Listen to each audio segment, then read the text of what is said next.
todas. Hace ya un largo tiempo que la Federación ha venido planteando la necesidad de discutir el Fondo Nacional de Vivienda, su constitución, y la verdad que después de un largo proceso que en realidad terminó en un documento que es el que yo voy a presentar aquí, pero que fue bastante participativo y activo. Bueno, de hecho, Benjamín aún participó bastante activamente en la elaboración del documento, y varios del Consejo Directivo también, o varios sábados de mañana, para ir viendo cómo avanzábamos. Incluso algunas propuestas, como voy a comentar ahora, fueron cambiando con el tiempo, especialmente sobre el tema del financiamiento. Entonces, el punto de partida de esta propuesta es tomar, digamos, como aquí lo dice, una propuesta para el Fondo Nacional de Vivienda, partiendo de la base, además, que los recursos asignados en vivienda tuvieron, Gustavo lo decía en su intervención cuando un poco caricaturizaba de que el déficit de vivienda es casi hoy el mismo que cuando yo empecé a trabajar en fútbol en el año 82, que se hablaba de 80.000 viviendas. O sea, ha pasado el tiempo y si bien se ha construido, obviamente, el proceso, ¿no? Sobre todo el proceso de neoliberalización hacia fines de la década del 70, luego el proceso de la década del 90, que es un proceso donde el Estado se retiró fuertemente de la construcción de vivienda, hizo, digamos, que hubiera lo que podemos llamar un déficit estructural en el acceso a la vivienda, que además se agudiza por el propio mantenimiento de las viviendas y la necesidad de cambiarlas. Entonces, de alguna manera, FUCBAN viene planteando una serie de propuestas. Yo, como lo decía Alicia también en su intervención, la historia de FUCBAN es la historia de propuestas, ¿no? Porque si uno va al pasado, arranca con la COVIP, ¿no? La Coordinadora de Vivienda Popular, que hizo un plan para construcción de vivienda, y después pasa por varios otros momentos. Y en este momento, como que FUCBAN ha concentrado su esfuerzo en 4 grandes cosas, de las cuales yo voy a hablar de una sola, que es el presupuesto para el Fondo Nacional de Vivienda. Uno es el tema de la tasa de interés a la vivienda. Todos los que están aquí lo saben, es un tema que ha generado mucha discusión, digamos, por la necesidad de tener una tasa de interés que no acompañe, digamos, al mercado financiero. El tema, digamos, de los costos de la vivienda en particular, los impuestos que gravan los insumos que van a la vivienda, que, como también todos ustedes saben, en la hoy llamada ley de vivienda promovida, digamos, el IVA de las compras está exonerado, digamos, por lo tanto parecería lógico que hubiera un tratamiento similar.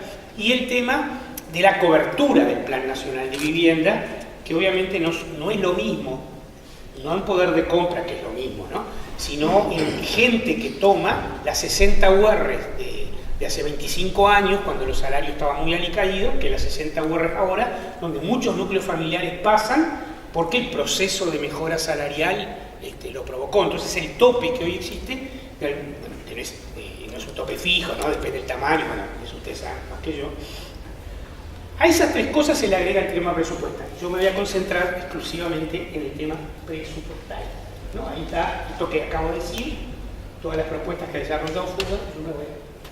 Y me voy a concentrar en 3 cosas: diagnóstico, cuál es la propuesta y cuál es la alternativa de financiamiento para esa propuesta. Y el diagnóstico es un diagnóstico que yo llamaría dialéctico, porque efectivamente desde 2005 en adelante ha habido algunos cambios positivos en materia del diagnóstico de las políticas públicas en vivienda, ¿no? Luego de una caída muy importante que tuvo la vivienda en la primera mitad de los 90, sobre todo el ajuste fiscal del 91, fue un ajuste que pegó muy fuertemente en el gasto en salud y en el gasto en vivienda. Luego en el segundo gobierno de la década del 90 se recuperó un poco, para luego volver a caer dramáticamente después del 2001 y particularmente después de la crisis del 2002, digamos.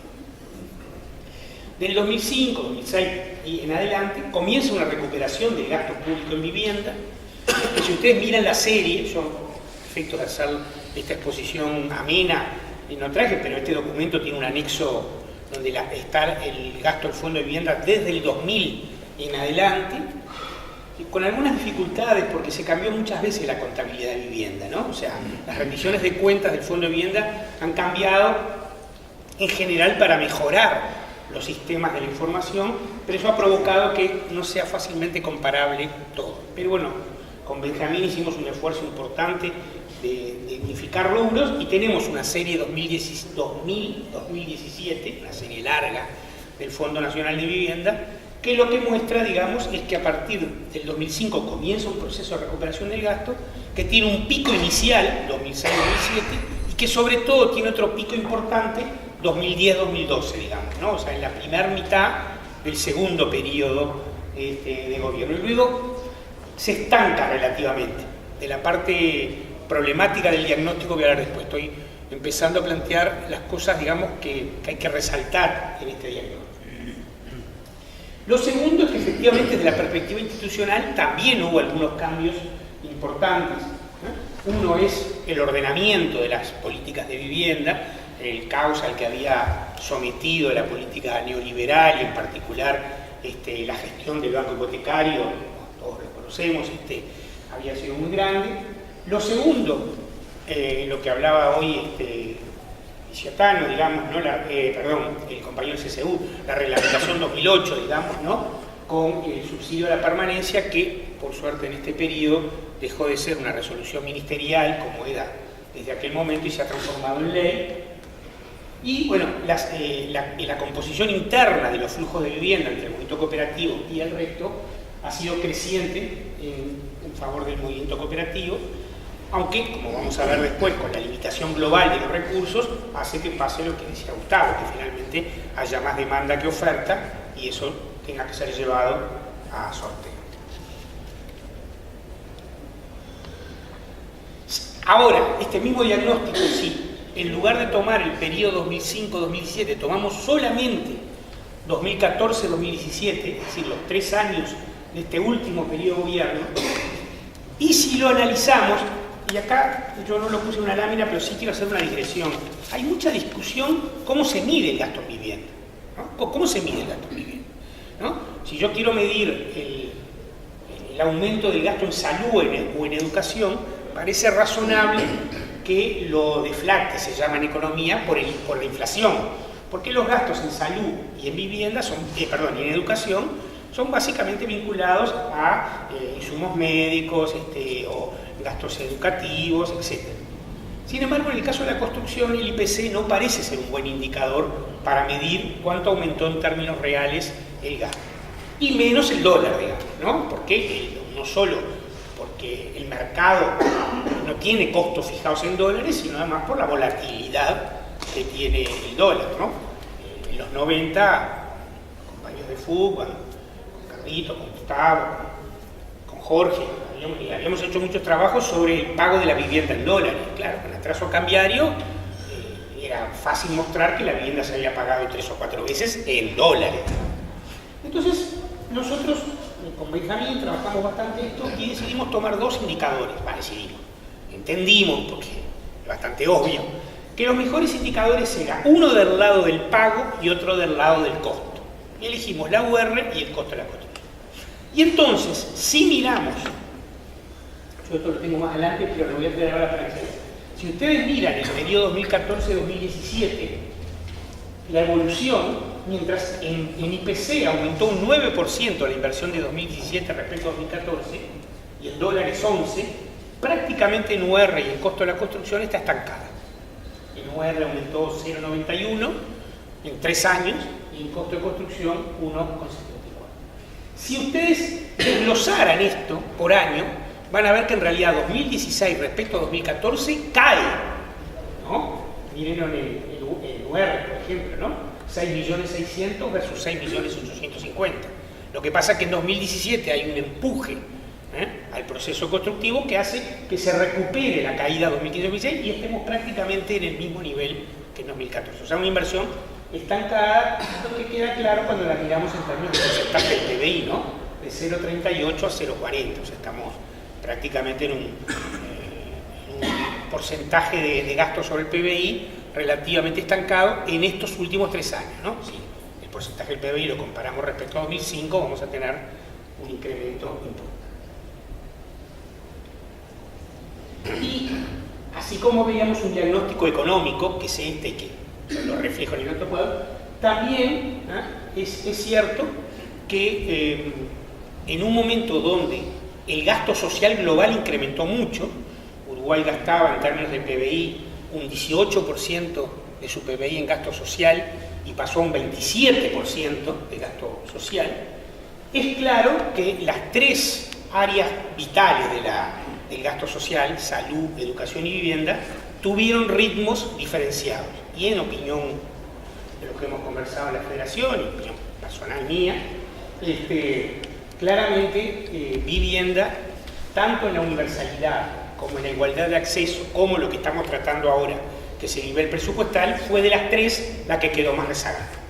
En salud pasamos de 3 puntos del gasto público en salud a 6,2, o sea, duplicamos el gasto público en salud y generamos una accesibilidad de casi 100% de la población. En educación pasamos de 3 a 5% del gasto público educativo sobre el PBI y además generamos procesos de inclusión en el sistema educativo bastante importantes y la vivienda de alguna manera en estos años quedó rezagada respecto a las otras dos, en un contexto de que todas las políticas sociales incrementaron su gasto y su cobertura, digamos, ¿no? Pero evidentemente este orden, salud primero, educación después, vivienda tercero, es bastante reflejo, seguramente, de las prioridades, seguramente no, de las prioridades políticas, presupuestales y de la realidad. Hecho este diagnóstico, nosotros trabajamos mucho una propuesta. Y como los compañeros saben, y además por algo se presenta hoy, la propuesta tiene como fuente de inspiración la ley 13.728.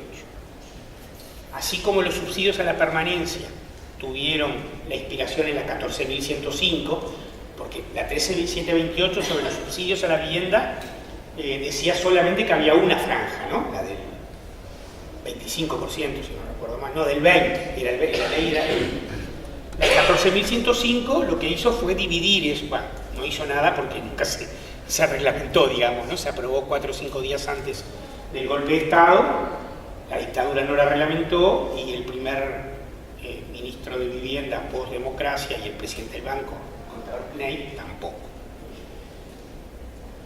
¿Y qué decía la ley? ¿Cuáles eran los ejes centrales de la 13.728? Eran 2, que son el punto 2 y el punto 3 que están aquí. Uno es cuánta plata hay que invertir en vivienda. Y decía que debía invertirse en vivienda, el Fondo Nacional de Vivienda se debía nutrir en ese momento se creó un impuesto a los sueldos, del 2%, uno obrero y uno patronal, digamos. Y esos recursos eran los asignados al Fondo Nacional de Vivienda. Pero decía también que esa era plata del Fondo Nacional de Vivienda. Por lo tanto, eso no pasaba por la puja presupuestal que se genera en el marco de la discusión de un presupuesto quinquenal, sino que es una plata que ya era caja del Fondo Nacional de Vivienda, e iba directo.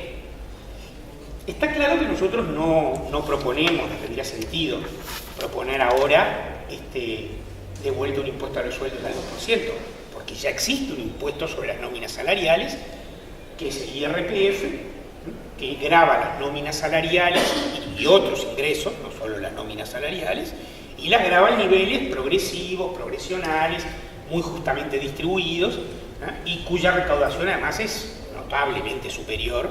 O sea, el IRPF de salarios debe recaudar unos 1.200, 1.300 millones de dólares, que como vamos a ver es bastante más que lo que daría el 2% de la masa. Pero sí reivindicamos que esa inversión tenga destino a vivienda, Y ahí, como vamos a ver en la parte de financiamiento, discutimos mucho si debía ser una alícuota del IRPF, sacarla de ahí porque es un impuesto a la nómina salarial, y al final optamos por otro camino. Cuando lleguemos a financiamiento lo voy a comentar. Bueno, lo otro que tenía es que ese mecanismo era inmediato. Fugman ha planteado a lo largo del tiempo que eso es el piso para el Fondo Nacional de Vivienda. Que el Fondo Nacional de Vivienda debe tener otros ingresos adicionales. Uno, que son muy obvios, digamos, pero hay que incluirlos, son los recuperos de los créditos, que hoy además no están en la contabilidad presupuestal del Fondo de Vivienda desglosados. Entonces, en la plata que hoy se invierte en el Fondo de Vivienda, nosotros lo usamos como comparación de lo que proponemos, pero en realidad el faltante es más, porque en esa comparación estamos incluyendo en lo que se gasta hoy los recuperos, porque no hay forma contable de diferenciarlo. Quizás si la DINAMI hubiera estado aquí nos hubiera podido plantear cuánto es. Pero que puede haber otros también, como la generación de financiamiento a los gravámenes de las viviendas vacías y abandonadas, que no necesariamente es el proyecto aprobado hace poquito en el Parlamento de la expropiación de viviendas degradadas, digamos, ¿no? Las viviendas degradadas son una parte de las viviendas vacías y abandonadas, pero son una parte, y tienen que ver con un tema, viviendas que ya se pueden expropiar según esta nueva ley porque están fuera de circulación, digamos, ¿no? Las viviendas vacías y abandonadas tienen que ver con la segunda vivienda, la tercera vivienda, en fin, tienen que ver con otra lógica que podría ser. Y podrían haber otros gravámenes más vinculados a la vivienda que se sumaran a él.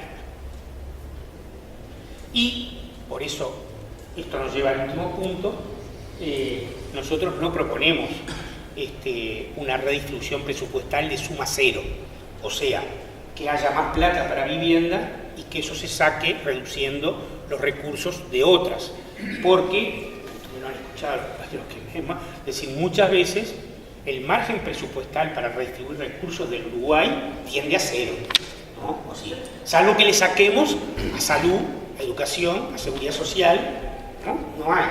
En el 85 teníamos una bandera muy importante que era bajar el gasto en defensa. Bueno, eso pasó. El gasto en defensa era 14% del presupuesto y hoy es 5% del presupuesto. Uno podría decir, podría ser 4, podría ser 3, o la caja militar podría, ¿no? Sí, podría ser, todavía hay margen, pero ya no es aquel elemento que uno decía, impactaba a la vista, 15% del presupuesto se gasta en defensa, hay que bajar esto y esto redistribuirlo. Y después lo otro es salarios, inversiones y gasto social.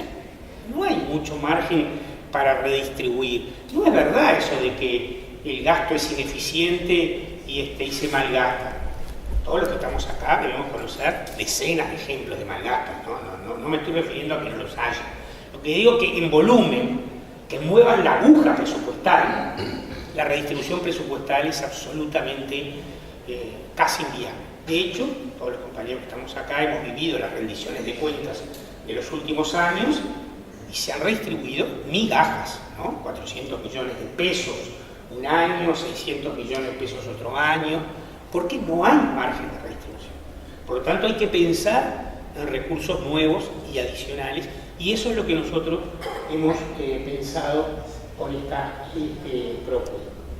Bueno, esto lo hemos trabajado también, simplemente para especificar, esta sería la redacción de la propuesta, ¿no? El Fondo Nacional de Vivienda tendrá un financiamiento cuyo monto anual no podrá ser inferior a la suma anual del 2% de la masa salarial, sin tener en cuenta los ingresos al fondo provenientes de los recuperos de los créditos otorgados. Dicho valor se ajustará cada año por la evolución del índice medio salario. Esto sería la redacción de la propuesta. Si bien el Banco Central hace tiempo que ha dejado de calcular la masa salarial en Uruguay, o sea, quienes la calculan son organismos académicos, el Instituto de Economía de la Universidad, el Instituto Cuesta Duarte, nosotros vamos actualizando eso. Por alguna razón ya no se calcula más eso, ya no sabemos cuánto es, sino que la podemos estimar. Pero tenemos la posibilidad de calcular la masa salarial. Y en el caso del sector privado, todos los salarios privados aportan al Fondo de Reconversión Laboral. Entonces, basta que el INEFOP nos diga cuánto es el Fondo de Reconversión Laboral, que es el 0,25 de la masa salarial, para hacer una regla de 3 y llevarlo a 2%. O sea que no habría demasiados inconvenientes técnicos, no exigiría que el Banco Central se ponga a calcular la masa salarial, que probablemente si lo hace, porque una ley podría indicarle que lo vuelva a hacer, puede demorar 3 o 4 años en actualizar. Se podría hacer perfectamente. De hecho, para nuestro cálculo, nosotros con muchas menos herramientas que los institutos estadísticos oficiales, lo hicimos. Entonces, ¿de cuánto estamos hablando? Porque ahora viene, digamos, un poco la... Esta es la inversión del Fondo Nacional de Vivienda 2017. 6.842 millones de pesos. Esto da más o menos unos 200 millones de dólares. Ahí simplemente, a efectos de ilustrar el documento, lo dividimos de la manera en que la rendición de cuentas divide el Fondo Nacional de Vivienda.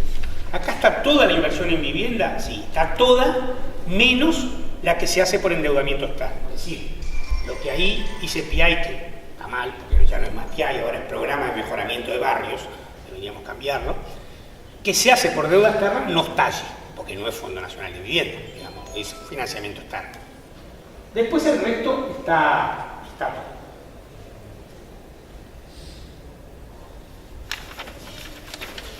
Y esto lo que nos muestra es la propuesta nuestra. El PBI en Uruguay son más o menos 1.800 millones de pesos, así que la masa salarial, que es un tercio, 33%, nos da 550 millones de pesos. Calculamos el 1% obrero, el 1% patronal y llegamos a que la inversión de la propuesta de la Federación es de 11.000 millones de pesos. La restamos con el financiamiento 2017, que son 6.842, y nos da que faltan 4.000 millones de pesos. Ahí, a efectos de poner algún número un poquito más chiquito, digamos, lo llevamos a dólares, que da 145 millones de dólares, o a UR, que da 4 millones de UR. Esa es la diferencia entre la propuesta de la Federación y la propuesta y lo que se gasta.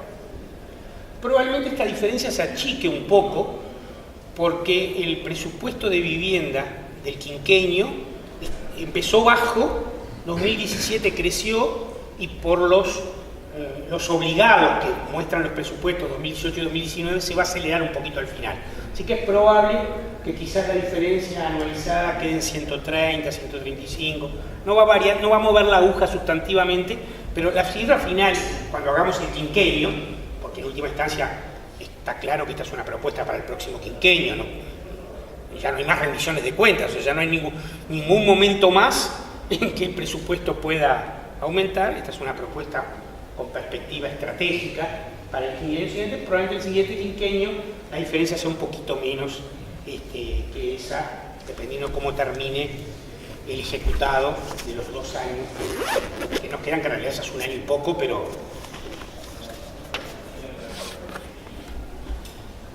una cosa que no lo puse ahí, pero después acá hay una segunda discusión, que es el contenido de esta inversión, ¿no? O sea, hacia dónde va hacia un plan de vivienda nueva, tiene que ver con las políticas de recuperación de asentamientos. Bueno, UBAN ha trabajado mucho esto, y esto es una segunda parte, porque es bastante más plata, digamos. Bueno, respecto al financiamiento, nosotros descartamos proponer un incremento del IRPF que financie, o sea, que financie esta diferencia. En el entendido que los impuestos a los sueldos, que era la filosofía original de la ley 13.728, ya estaban contemplados, ya había un gravamen sobre los salarios y ya estaban bastante toqueados, digamos, ¿no? Y probablemente todavía los tramos superiores tengan posibilidad de ser aumentados sus tasas, pero eso da muy poca plata, digamos, ¿no? Entonces, trabajamos y llegamos a la conclusión de que Uruguay tiene un impuesto que es bastante fundamentable, que debe ayudar al financiamiento de la vivienda, que es el impuesto a la riqueza. En Uruguay todo el mundo llamado impuesto al patrimonio. Como ustedes saben, el impuesto al patrimonio es un impuesto que se paga por el stock de riqueza o que tienen las personas, eso se le llama impuesto al patrimonio de las personas físicas, o las empresas, eso se llama impuesto al patrimonio de las empresas jurídicas, o que si bien es una empresa está separado porque la calle lo derogó y la reforma tributaria del 2007 lo reincorporó a las explotaciones agropecuarias. O sea, están separados de las personas jurídicas general porque en el 2007 se reincorporaron al impuesto al patrimonio, que repito, en el 92 habían sido exoneradas, pero con lógica distinta. Ahí no viene el caso ahora, pero tiene mínimos no imponibles distintos. El mínimo no imponible de la tierra es 3 veces el mínimo no imponible que tienen los patrimonios urbanos. Bueno, hay una cantidad de diferencias que lo hacen más injusto todavía y menos recaudatorio. Entonces, este impuesto recauda muy poco en Uruguay. Recauda más o menos unos 18.000 millones de pesos, o sea, unos 600 millones de dólares. Y recauda muy poco, primero porque tiene tasas muy bajas, segundo porque tiene muchísimas exoneraciones de todo tipo, por zona franca, por ley de inversiones, los colegios católicos, los colegios privados, ¿no? No importa si son católicos o no, colegios privados, las instituciones de asistencia médica colectiva, hay decenas de exoneraciones, algunas pueden ser justificadas y otras no, bueno, en fin, no hago un juicio de valor sobre ello, pero tiene muchísimas. La DGI dice que hay una cosa que se llama gasto tributario, que lo calculan todas las direcciones impositivas del mundo, que es cuánto recaudaría yo si no hubiera exoneraciones, ¿no? Es un cálculo muy teórico, ¿no? Y en el caso del patrimonio da 670 millones de dólares, o sea, un impuesto más, ¿no? O sea, se recaudan 600 y poco y se exoneran 670 millones de dólares. Entonces, tiene mínimos no imponibles altos. En la tierra, por ejemplo, es $1,5 millones. Por debajo de eso, ¿no? Y tiene otro problema, que es un problema práctico, administrativo, pero finalmente es un problema, es que no se actualizan los aforos a la hora del cálculo del patrimonio, ¿no? Entonces, generalmente los patrimonios están subaforados, porque la única obligación de aforar es cuando se vende. Ahí sí, hay el impuesto a la renta que se paga por la venta de una tierra, está perfectamente grabada, porque está. Entonces, cuando uno suma todos esos problemas, dice, esto tiene margen. Es riqueza inmobiliaria sobre todo, porque tiene mucho de riqueza inmobiliaria, por lo tanto es bastante razonable que pueda financiar la construcción de viviendas de tipo social. No tiene efecto fuga, o sea, nadie va a levantar su casa porque le aumenten 0,5 la tasa de patrimonio. Ahora voy a poner el planteo de aumento, pero me parece razonable. Es distinto cuando uno tiene una empresa en la que le graban un flujo, por ejemplo la ganancia. Y puede ser que si le graban la ganancia un poco más y hay otras alternativas de ganancia en otros lugares, levanta la fábrica y se va. Es más difícil, pero el patrimonio es imposible, ¿no? En todo caso, tenderá a vender su patrimonio, bueno, en fin, generará otros. O sea que esta idea de que si yo aumento el impuesto al patrimonio se van a ir los capitales, es una idea que no tiene ninguna razón de existir, digamos, ¿no? Pero además, en Uruguay, el impuesto al patrimonio a las personas físicas, como dice allí, no dice que se problema, tiene una tasa que va bajando. La reforma tributaria decidió, en 2007, derogar el impuesto al patrimonio a las personas físicas. Bajo un argumento, no los quiero aburrir con esta discusión, pero el equipo económico sostenía que el patrimonio es renta acumulada.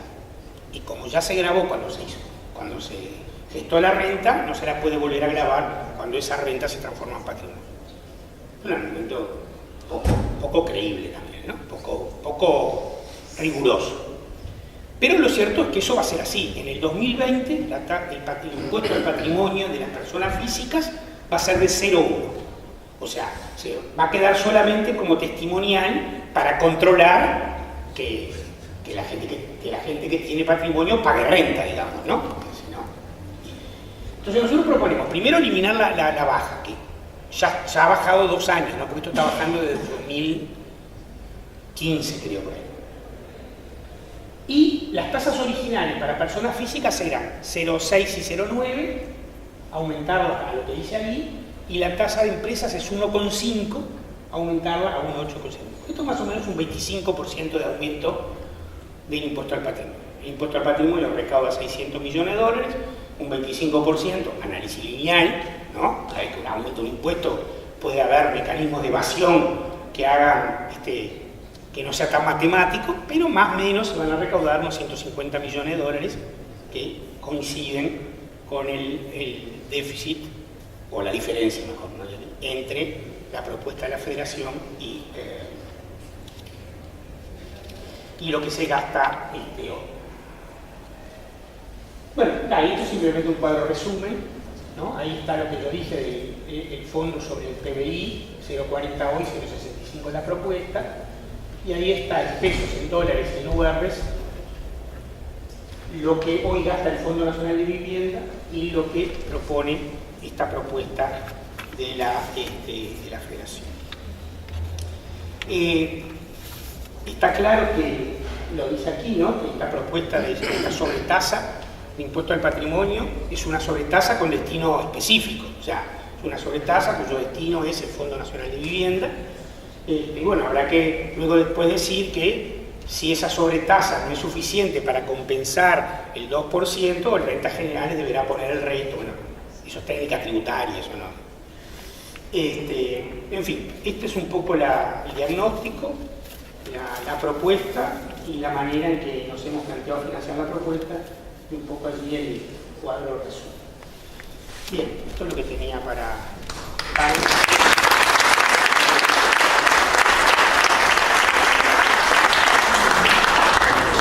Bueno, yo le había preguntado a Daniel si él entendía que era oportuno